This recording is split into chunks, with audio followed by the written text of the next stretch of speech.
Part 1 में हमने देखा कि इंडिया के ऑटो सेक्टर की हर कंपनी ने Q3 FY26 में कैसा परफॉर्म किया। अब एक लेवल डीपर जाते हैं क्योंकि सिर्फ क्वार्टरली नंबर से बड़ा पिक्चर नहीं बनता। आज बात करते हैं उन स्ट्रक्चरल थीम्स की जो इस सेक्टर की असली ग्रोथ स्टोरी डिफाइन कर रही है। पहला, जीएसटी टेलविंड। जीएसटी कट्स ने मास मार्केट व्हीकल्स को सिग्निफिकेंटली मोर अफोर्डेबल बनाया। दिसंबर 2025 में passenger vehicles volumes 27% YOY surge किए, लेकिन यहाँ एक इम्पॉर्टेंट नुआंस है।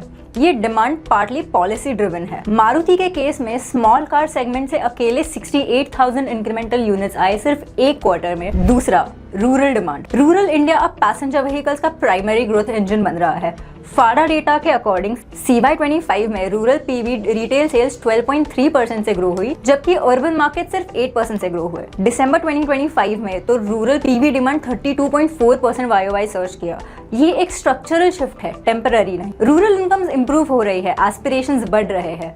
जो कंपनीज रूरल रीच स्ट्रॉन्ग रखती है उनके लिए ये एक मीनिंगफुल टेलविंड है। तीसरा, प्रीमियमाइजेशन। प्रीमियमाइजेशन शायद अब से कंसिस्टेंट ट्रेंड है जो हम क्वार्टर आफ्टर क्वार्टर देखते आ रहे हैं। एसयूवीज अब इंडस्ट्री का वॉल्यूम 56% से ज्यादा है। महिंद्रा का 7XO लॉन्च ही देखो, 70% मिक्स टॉप वेरिएंट्स की तरफ स्क्यूड है। Hyundai की क्रेटा अग्रेसिव डिस्काउंटिंग के बिना भी नंबर 1 पोजीशन पे है। कस्टमर्स हायर वेरिएंट्स की तरफ माइग्रेट कर रहे हैं। इन्वेस्टर्स के लिए ये डायरेक्टली रेलेवेंट है क्योंकि premiumisation per unit profitability improve करती है। यही M&M के 20% मार्जिन का राज है। चौथा, ईवी और सीएनजी ट्रांजिशन। ईवी और सीएनजी अडॉप्शन तेजी से ग्रो कर रहा है। टाटा मोटर्स का इंडिया पीवी में ईवी और सीएनजी कंबाइंड पेनिट्रेशन 43% तक पहुंच गया। दिसंबर में 46% ईवी का मार्केट शेयर था, लेकिन नियर टर्म एक जेन्युइन हेडविंड भी है। चार्जिंग इंफ्रास्ट्रक्चर इनसफिशिएंट है, बैटरी कॉस्ट हाई है और रीसेल वैल्यू अनसर्टेनिटी है, तो अडॉप्शन पेस नियर टर्म में लिमिटेड रहेगी। पांचवा, CAFE फेज 3 रिस्क। ये एक अंडर अप्रिशिएटेड रिस्क है जो इन्वेस्टर्स को रेडार पे रखनी चाहिए। अप्रैल 2027 से ड्राफ्ट CAFE फेज 3 नॉर्म्स लागू होंगे। फ्लीट एवरेज फ्यूल कंजम्पशन को शार्पली रिड्यूस करने का मैंडेट। सबसे कंसर्निंग एस्पेक्ट ये है कि proposed weight based formula budget और लाइटर कार्स पर डिस्प्रपोर्शनेटली हैवी रेगुलेटरी बर्डन डालता है compare to heavier SUVs. Practically इसका मतलब OEMs को एक्सपेंसिव हाइब्रिड या EV technology entry level cars में भी ऐड करनी पड़ेगी। एंट्री लेवल सेगमेंट की प्राइसिंग इन्फ्लेट हो सकती है। मारुति के लिए दिस इज योर की watch point. Bottom line is demand runway strong है। महिंद्रा ऑपरेशनल लीडर है। मारुति वॉल्यूम कमबैक में है। Hyundai is a disciplined compounder और टाटा का JLR रिकवरी Q4 में एक्सपेक्टेड है। लेकिन इन्वेस्टर्स के लिए ये 3 की वॉच पॉइंट्स है।